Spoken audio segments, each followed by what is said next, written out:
Ladies and gentlemen, my name is TotalBiscuit. I'm here to ask and answer one simple question. Would you like to rave on? Also, what is Electronic Superjoy? Probably a good idea to try and find that out.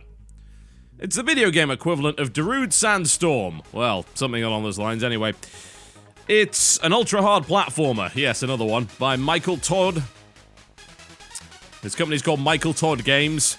Not exactly the leaders in naming originality, but I guess the name of the game kind of makes up for it.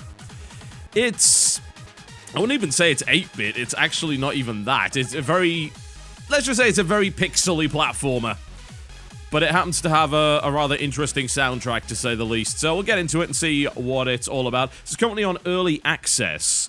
And I don't know just how incomplete the game is, because they were sending out review codes for it. And my understanding of it would appear to be that the game is just in testing right now, yeah? And they're just saying, look, we want to crowdsource the testing because it's very difficult to properly balance something this tricky, so that's what we're going to do. So I've done a few levels on this to kind of get the gist of it. Options menu is not really even worth looking at. There's barely anything there. You can turn, like you'd want to turn timer on. I assume that just times it instead of giving you a countdown, because that would be terrible. Turn your music off like you would ever want to do that. PG mode, I believe this is to censor the noise of the checkpoints, which is slightly erotic, let's just put it that way. Levels-wise, there appear to be 77 or so, maybe 79 in this current version, split into 4 worlds. To unlock that world 4, you need to get some stars and things like that. Game modes wise, there's infinite love mode. From what I can tell, I don't think this is procedurally generated, but it seems to kind of just throw random bits of levels together into a kind of custom run, and that's kind of about it. So, shall we? Lowest deaths 19 on that one. Yeah, it's kind of brutal. Let's get into Electronic Superjoy and show you exactly what to expect.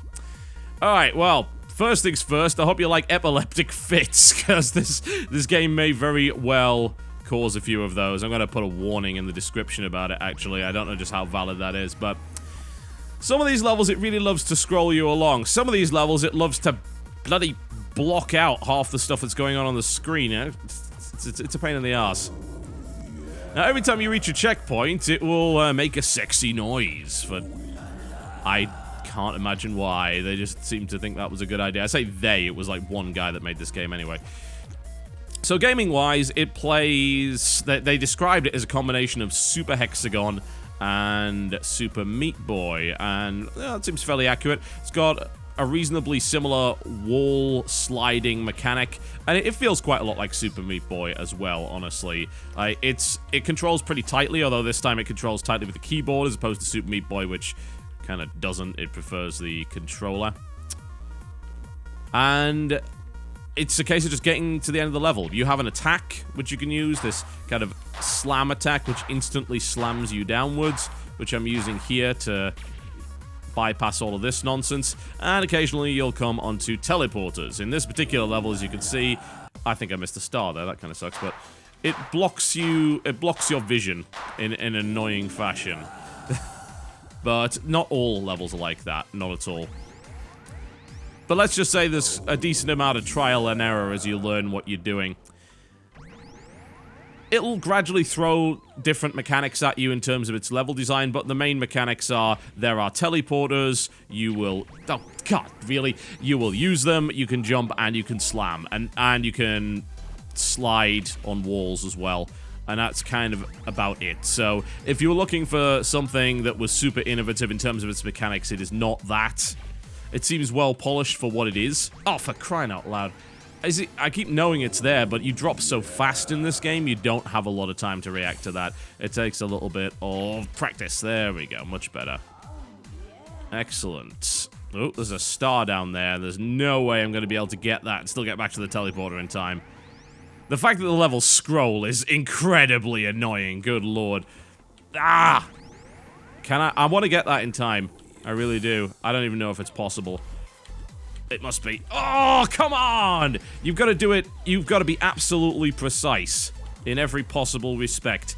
Oh, it was right there. Come on, screw it. I'm not going to go that far. That is just silly.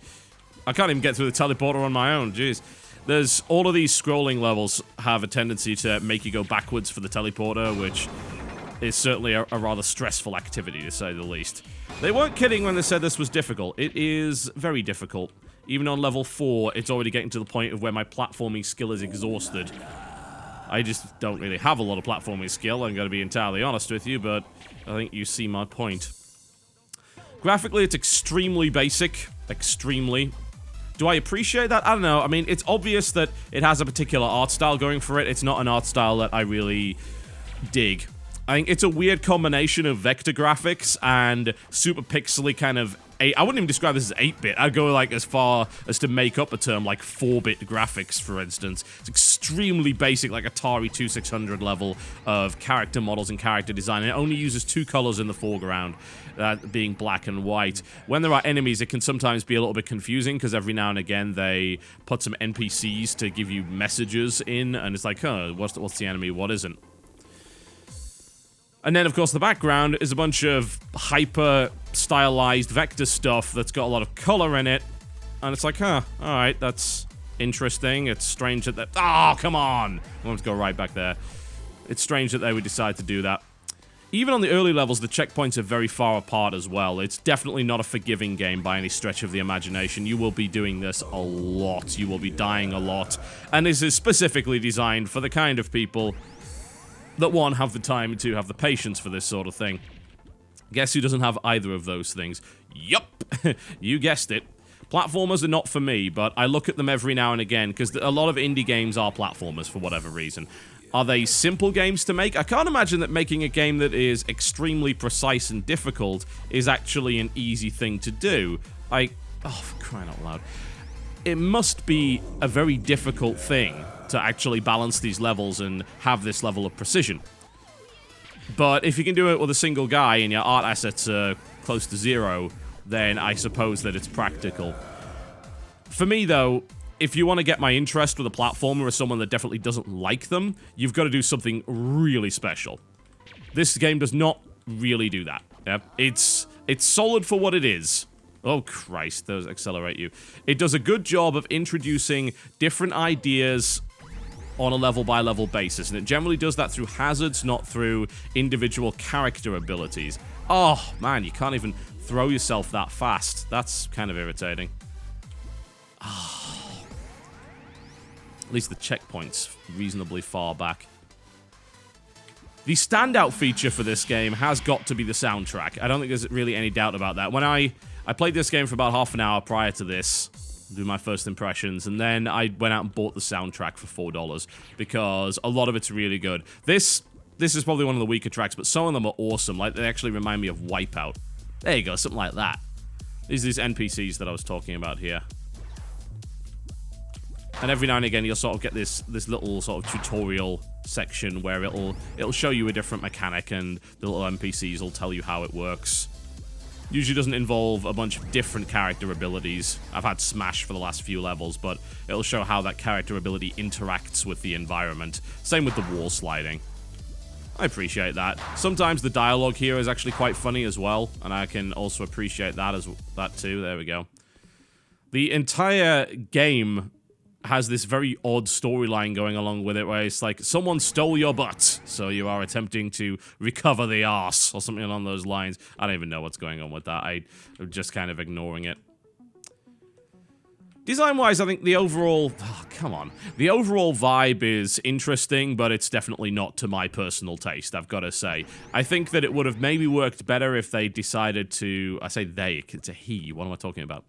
If he decided to do something in the foreground with the vectors as well, instead of going for this kind of 4-bit pixel idea, I don't think it necessarily needed that. I think it's overly simplistic and not particularly good to look at, but that may very well be my personal opinion. This kind of stuff is very subjective. What on earth is about to happen? Oh, interesting. Alright. I gotta say, though, you know, for all the kind of complaints I've got about it, the level design is pretty interesting. They've got some weird ideas, like twisting the world and then firing sodding missiles at you, all the while playing some really awesome sounds in the background. I'm gonna shut up for a while and let you hear the soundtrack, because it's really kind of cool.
Alright, you get the idea. You might wonder, why the hell are you dropping down there? I'm trying to bounce on that thing and see if there's actually any reason to do so, but there doesn't appear to be. That must just be a red herring.